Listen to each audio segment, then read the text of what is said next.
So I just got a call from my mom, and she said that my grandpa went to the doctors today and they told her that his heart is weakening.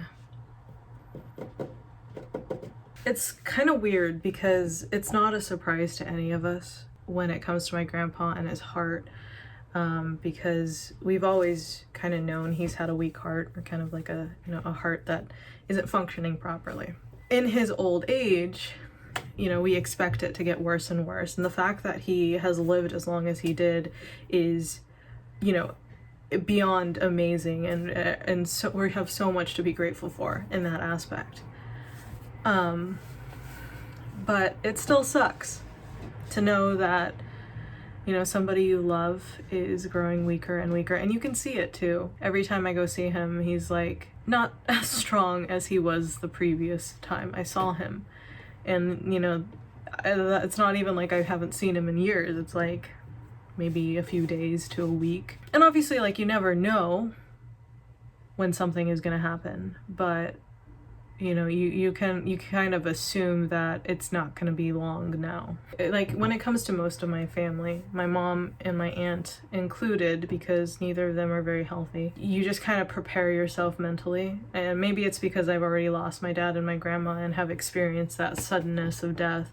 Like, when your family reaches a certain age, or you see that they're not taking care of themselves, like, you kind of mentally prepare yourself for the inevitable. And I think I kind of do that as a defense mechanism, because I'm kind of like trying to prepare myself mentally for the worst, so that when it does happen, it's not going to be as a shock. But the thing is, it always is, no matter how much you prepare for it, you cannot prepare, no matter how much you've experienced it before. It's hard to prepare yourself for that moment, because no matter how much you expect it to happen, or like when, no matter how much you expect something like that to happen at any moment, when it does happen, it's still a shock because you don't expect it. Does that make sense? But like, coming back to Japan, right? And I've talked about this with Matt and I, now that both of our families are starting to get older. Like, on his side, he's got his grandma and grandpa and his parents. And then on my side, I have my aunt, my uncles, my mom, my grandpa. And like, I think, in the next five years or so, it's gonna be a very rough time for both of us in terms of losing the people that we love, because everybody is getting so much older. And that's one of the reasons why I came back to Japan, is because I want to be here to spend time with my family as much as possible. It sucks with the coronavirus, because now that I've moved out away from my mom's house, it's not easy for me to go back to see them and spend time with them.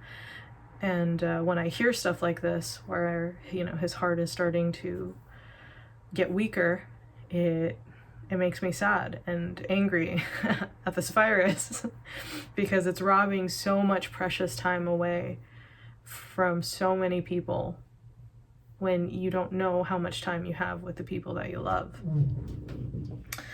That aside, right now he's doing okay. He's exercising as much as he can, but he is getting weaker, and that sucks. That really, really sucks. Anyways, my aunt took him to the hospital today, and she is about to head to work, which she works with my mom at the pharmacy. She's like my mom's assistant. My aunt's really, really tired because she had to spend the entire day at the hospital with my grandpa.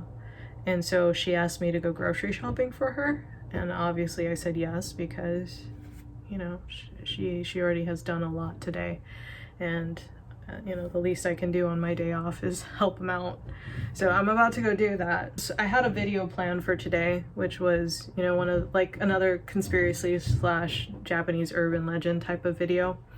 But I need time to work on it, because those videos take a little bit to produce, because I have to do my research, and then editing them together takes a while. So I'm just vlogging today. So can you grab this?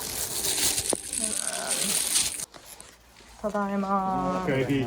久しぶり。ね、マットとは久しぶりだよね。本当ですね。元気？元気。実は今日頭打ったよ。だからね。どうね、頭。大丈夫。じいちゃん。じいちゃん。クリス。大丈夫か？大丈夫？うん、マットもいるよ。うん。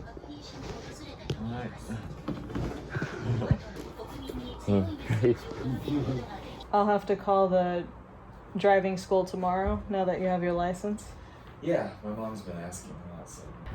Oh, shit. So that's another thing we've been waiting for is Matt's license, because his California driver's license expired. That's just why he hasn't been driving. His international driver's license also expired. So now that he's a resident here, he actually has to get a Japanese license, but he can't get a Japanese license without having like a stateside driver's license. Well, no, he can get a driver's license without having a stateside license, but if you have your stateside license, you can go to one of the schools here and it's like an easier process. You don't have to go through like crazy amounts of Japanese driver ed schooling. At least that's what we were taught. I know like specific states or certain countries, you could just go to the driving school, or you could just go to like the main headquarters for the driving in Okinawa and they could just give you a Japanese license. Like I think Hawaii is one of those places, because I don't think Jake had to go through it. If you're a foreigner or a Japanese citizen, you have to go through like, you have to pay like $2,000 and go through this intense training course for driving. But we also heard from one of our friends that we could, if he has his California stateside license, although they won't just hand him a license, they'll cut through the whole like having to sit through all the courses and classes and stuff and paying $2,000. I think it's for like a couple $100. He could just go to one of the driving schools and do like a 1-day test or 1-day like crash course, and then he can go to Naha, which is where the main headquarters are, and get his license.